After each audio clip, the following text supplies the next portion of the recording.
We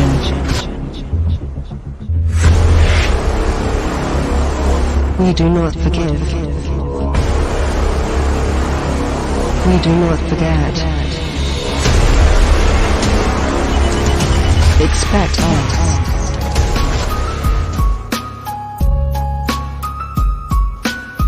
To all humanity of our world, we are anonymous. Sooner rather than later, another financial meltdown, the dysfunction of democratic institutions, which vomit up con artists such as Donald Trump and hold as alternatives inept, corporate indentured politicians such as Joe Biden and Nancy Pelosi, is cementing into place a new authoritarianism. The hollowing out of the pillars of the state, including the diplomatic corps and regulatory agencies, leaves the blunt force of the military as the only response to foreign disputes and fuels endless and futile foreign wars. Just as ominous as the visible rot is the internal decay. Among all social classes there is a loss of faith in the government, widespread frustration, a sense of stagnation and entrapment, bitterness over unfulfilled expectations and promises, and a merging of fact and fiction so that civil and political discourse is no longer rooted in reality. The nation's isolation by its traditional allies and its inability, especially in the face of environmental catastrophe, to articulate rational and visionary policies have shattered the mystique that is vital to power. A society becomes totalitarian when its structure becomes flagrantly artificial. George Orwell wrote, that is when its ruling class has lost its function but succeeds in clinging to power by force or fraud. Our elites have exhausted fraud. Force is all they have left. The United States is a wounded beast, bellowing and thrashing in its death throes. It can inflict tremendous damage, but it cannot recover. These are the last agonizing days of the American empire. The death blow will come when the dollar is dropped as the world's reserve currency, a process already underway. The value of the dollar will plummet, setting off a severe depression and demanding instant contraction of the military overseas. Seth A. Klarman, who runs the Bourpost Group hedge fund, which manages about $27 billion, just sent a sobering 22-page letter to his investors. He pointed out that the nation's ratio of government debt to gross domestic product from 2008 to 2017 exceeded 100% and is close to that in France, Canada, Britain and Spain. The debt crisis, he warned, could be the seeds of the next financial crisis. He decried the global unraveling of social cohesion, adding, it can't be business as usual amid constant protests, riots, shutdowns and escalating social tensions. There is no way to know how much debt is too much, but America will inevitably reach an inflection point whereupon a suddenly more skeptical debt market will refuse to continue to lend to us at rates we can afford, he said in the letter. By the time such a crisis hits, it will likely be too late to get our house in order. The ruling elites, worried about impending financial collapse, are scrambling to cement into place harsh legal and physical forms of control to stymie what they fear could be widespread popular unrest, nascent forms of which can be seen in the strikes carried out by American teachers and the protests by the Yellow Vests in France. The ruling ideology of neoliberalism, the ruling elites recognize, has been discredited across the political spectrum.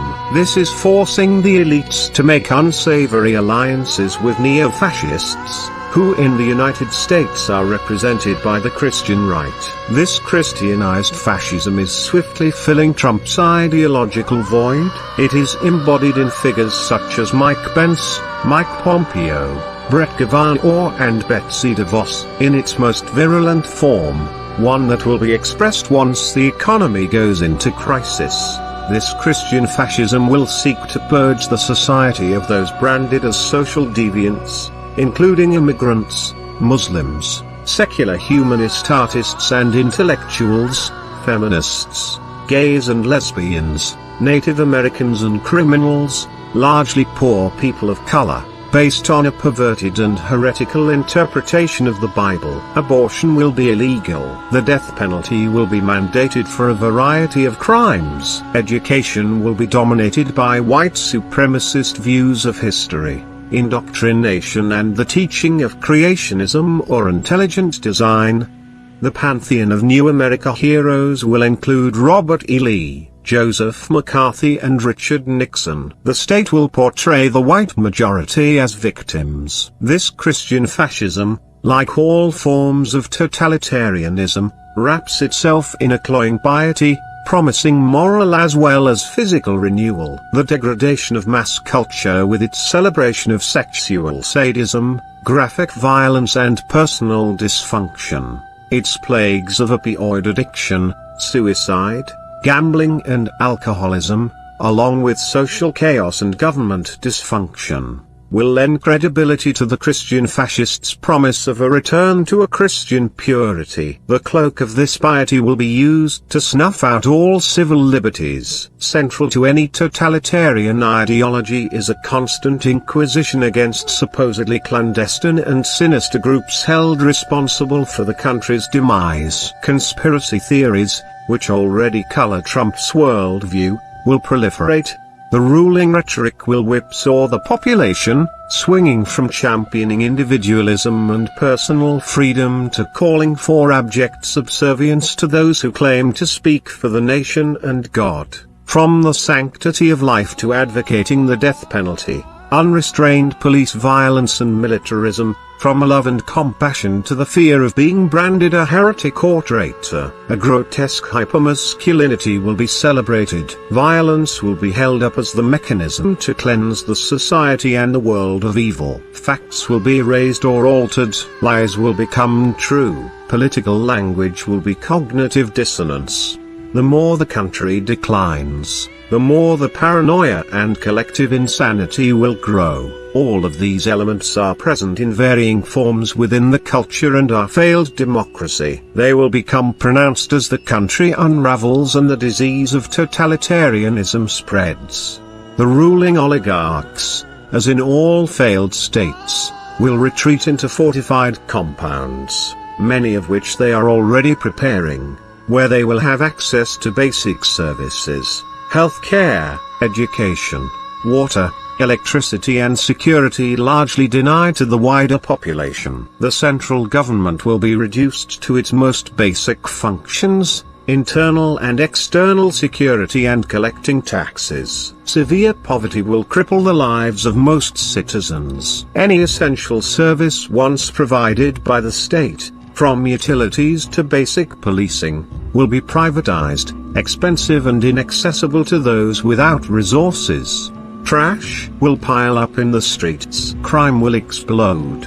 The electrical grid and water systems, decrepit, poorly maintained and run by corporations, will repeatedly turn on and off. The mass media will become nakedly Orwellian, chatting endlessly about a bright future and pretending America remains a great superpower. It will substitute political gossip for news, a corruption already far advanced, while insisting that the country is in an economic recovery or about to enter one. It will refuse to address ever-worsening social inequality, political and environmental deterioration and military debacles. Its primary role will be to peddle illusions so that an atomized public, fixated on its electronic screens, will be diverted from the collapse and see its plight as personal rather than collective.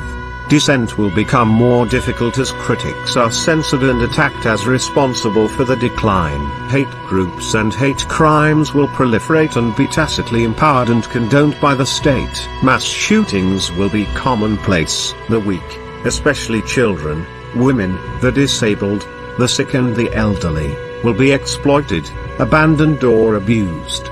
The strong will be omnipotent. There will still be money to be made. Corporations will sell anything for a profit. Security, dwindling food supplies, fossil fuel, water, electricity, education, medical care, transportation, forcing citizens into debt peonage that will see their meager assets seized when they can't make payments. The prison population, already the largest in the world, will expand along with the number of citizens forced to wear electronic monitors 24 hours a day. Big corporations will pay no income tax or at best a symbolic tax. They will be above the law, able to abuse and underpay workers and poison the environment without oversight or regulation. As income inequality becomes more massive, financial titans such as Jeff Bezos, worth some $140 billion, will increasingly function as modern-day slaveholders.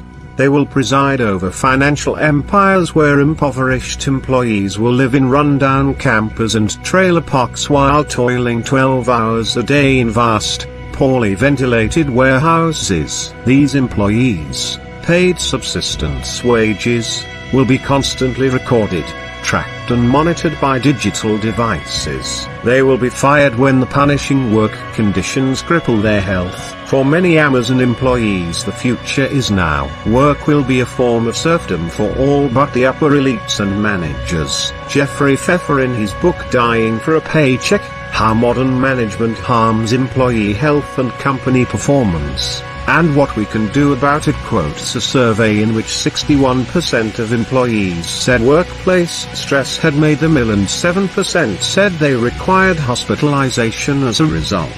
The stress of overwork, he writes, may cause 120,000 deaths annually in the United States. In China there are an estimated 1 million deaths a year from overwork. This is the world the elites are preparing for by setting in place legal mechanisms and internal security forces to strip us of liberty. We, too, must begin to prepare for this dystopia, not only to ensure our survival but to build mechanisms to blunt and attempt to overthrow the totalitarian power the elites expect to wield. Alexander Herzen, speaking to a group of anarchists a century ago about how to overthrow the Russian Tsar, reminded his listeners that it was their job not to save a dying system but to replace it. We think we are the doctors. We are the disease. All efforts to reform the American system is capitulation. No progressive in the Democratic Party is going to rise up, take control of the party and save us. There is one ruling party, the corporate party. It may engage in petty, internecine warfare, as it did in the recent government shutdown. It may squabble over power and the spoils of power. It may come wrapped in more tolerant stances regarding women, LGBT rights and the dignity of people of color, but on the fundamental issues of war, internal security and corporate domination there is no divergence. We must carry out organized civil disobedience and forms of non-cooperation to weaken corporate power. We must use, as in France, widespread and sustained social unrest to push back against the designs of our corporate masters. We must sever ourselves from reliance on corporations in order to build independent, sustainable communities and alternative forms of power. The less we need corporations, the freer we will become. This will be true in every aspect of our lives, including food production, education, journalism, artistic expression and work. Life will have to be communal. No one, unless he or she is part of the ruling elite, will have the resources to survive alone. The longer we pretend this dystopian world is not imminent, the more unprepared and disempowered we will be. The ruling elite's goal is to keep us entertained, frightened and passive while they build draconian structures of oppression grounded in this dark reality. It is up to us to pit power against power, ours against theirs. Even if we cannot alter the larger culture, we can at least create self-sustaining enclaves where we can approximate freedom. We can keep alive the burning embers of the world based on mutual aid rather than mutual exploitation. And this, given what lies in front of us, will be a victory. We must all rise up. To all elites enslaving humanity, expect us. We are anonymous. We are legion.